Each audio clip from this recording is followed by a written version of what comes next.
Welcome to Midnight Circle, from your friends at House of Whimsical Terror, a chat about curious topics. And this week's topic is, what was that sound? That's right. What was that sound? What was that sound? This is very interesting to us because of something that happened recently, which you will all be privy to very soon. Very soon. Mm-hmm. Yeah. So, interesting, weird sounds. What makes that sound? Yeah, all of that. We're going to discuss that today. So today we are actually talking about audio or acoustic anomalies. Yes. There are some interesting and curious ones that we're going to highlight.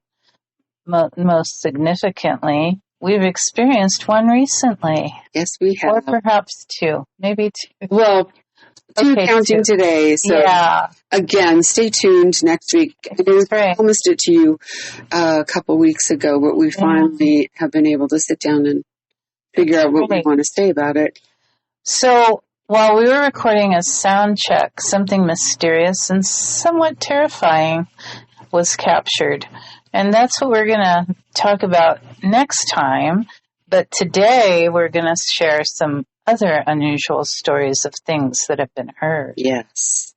In the Mayan culture in Mexico, the quetzal bird is a sacred animal and represents their plumed serpent god, Quetzalcoatl, Kukulkan, as well as the spiritual connection with the earth and air.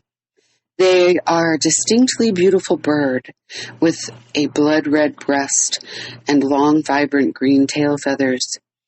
Their feathers were highly prized and only allowed to be owned by those of high status. At Chichen Itza, the temple of the great Mayan civilization, you can hear the cry of the quetzal. If one stands at the base of the Great Pyramid and claps their hands, the sound travels off the 91 steps up the side of the pyramid and returns in the audible form of the quetzal's chirp. This acoustic phenomenon is due to the genius of the Maya in their approach to architecture. It is believed that the intention of the design was to show the link between Mayan spiritual beliefs and the natural world. It was a way for them to connect to the unseen. Yes, and it's absolutely true. I've been there and I've done it. Ooh, I would love to do otherworldly.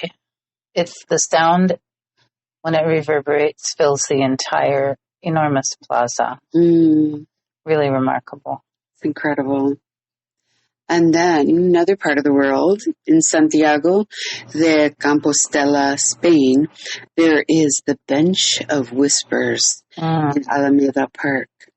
The bench was created in 1916 and placed there amid Franco-fascist dictatorship. During that time, unmarried couples were banned from speaking or touching each other in public. But the bench made it possible for them to secretly communicate due to its design.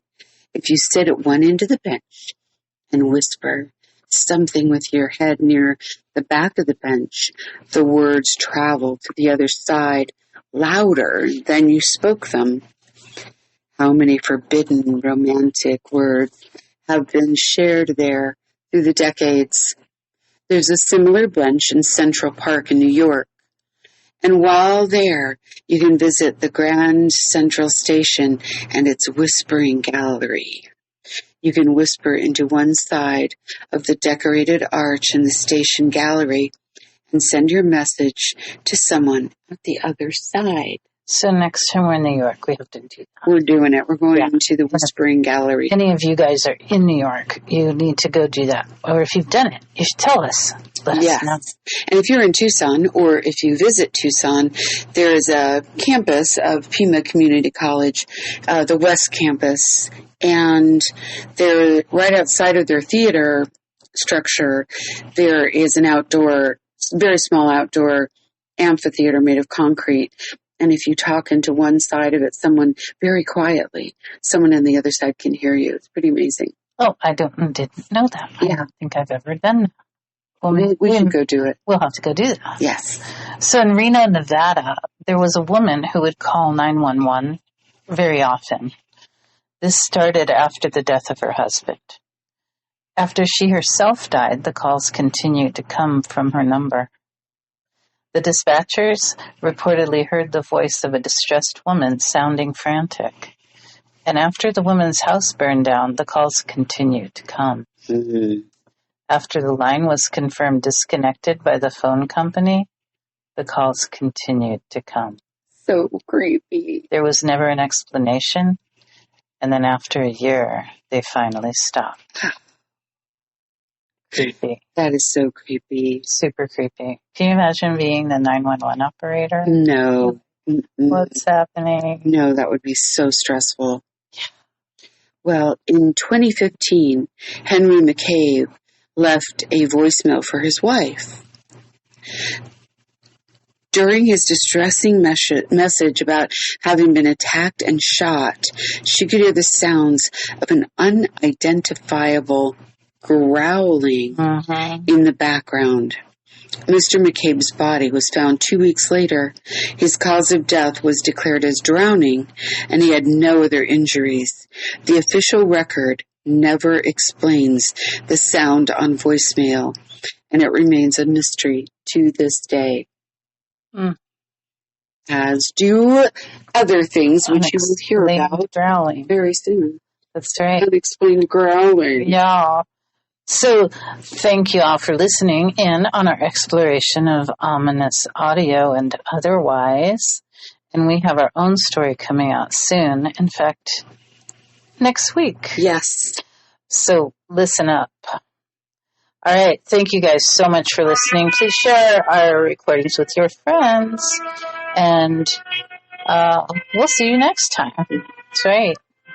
Bye.